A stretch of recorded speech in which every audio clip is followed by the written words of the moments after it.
Bruno Galland, bonjour, vous êtes le directeur des archives départementales. Alors, outre la conservation des archives, vous organisez régulièrement des expositions et actuellement, il y en a une qui est dans vos locaux jusqu'à la fin de l'année, je crois. Oui, même jusqu'au 15 mars. Jusqu'au 15 mars. Vous nous proposez une expo sur les monuments aux morts lors de la Première Guerre mondiale dans les communes du Rhône.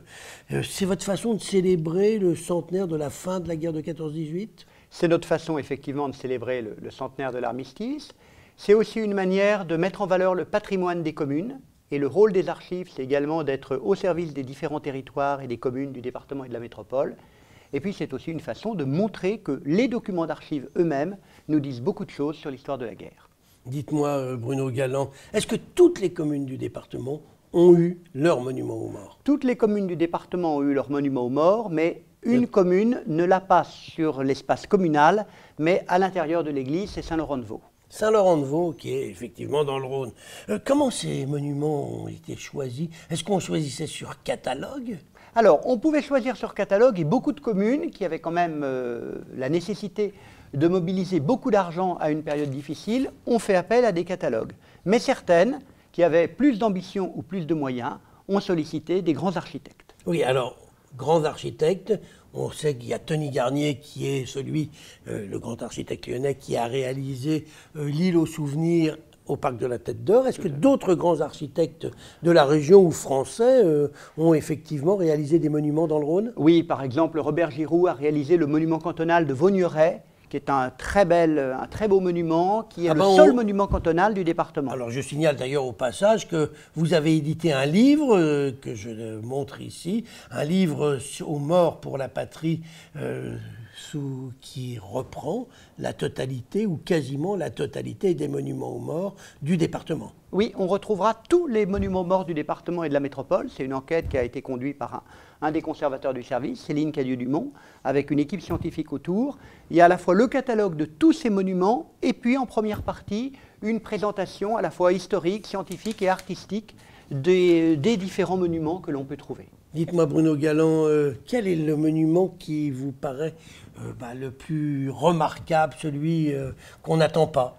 Alors peut-être celui qu'on n'attend pas, c'est le monument aux morts de Dardilly, parce que c'est le seul monument pacifiste explicitement du département et de la métropole. On y trouve l'inscription « Contre la guerre ».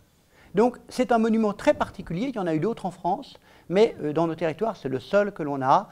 Il y en a d'autres qui ont aussi un message pacifiste, par exemple à Villiers-Morgon, à Tarare, quand on voit une veuve avec des enfants, c'est quand même une manière de montrer les malheurs que la guerre a entraînés.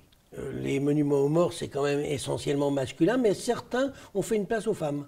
Oui, il y a beaucoup de figures féminines, contrairement à ce qu'on pense. On imagine qu'un monument aux morts, il y a un poilu, et en fait, vous avez une petite quarantaine de monuments aux morts avec un poilu seulement, et il y a beaucoup de figures féminines qui sont très ambiguës.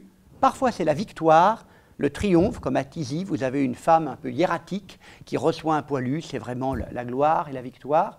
Et puis d'autres fois, au contraire, c'est la veuve éplorée. À Beaujeu, vous avez deux veuves qui soutiennent le monument aux morts. C'est souvent aussi cette figure-là. Alors ces monuments aux morts, ils sont apparus très rapidement après la guerre, autour des années 1920? Oui, absolument. Il y avait même déjà des tentatives avant la fin de la guerre.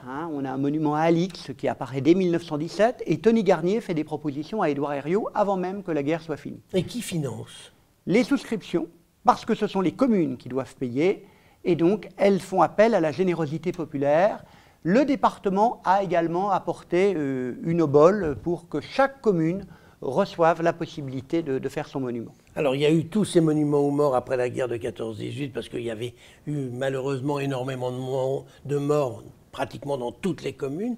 Est-ce qu'il y avait eu de tels monuments après la guerre de 70? Il y avait eu quelques monuments cantonaux après la guerre de 70. On en a quelques-uns qui sont conservés, notamment dans la commune du Bois-d'Oing. Mais ça n'avait pas du tout eu le même aspect systématique que celui qui a été ordonné d'ailleurs par une loi après la Première Guerre mondiale. Avant de nous quitter, Bruno Galland, juste un mot sur les archives. Vous avez des documents qui remontent loin ou plus proches.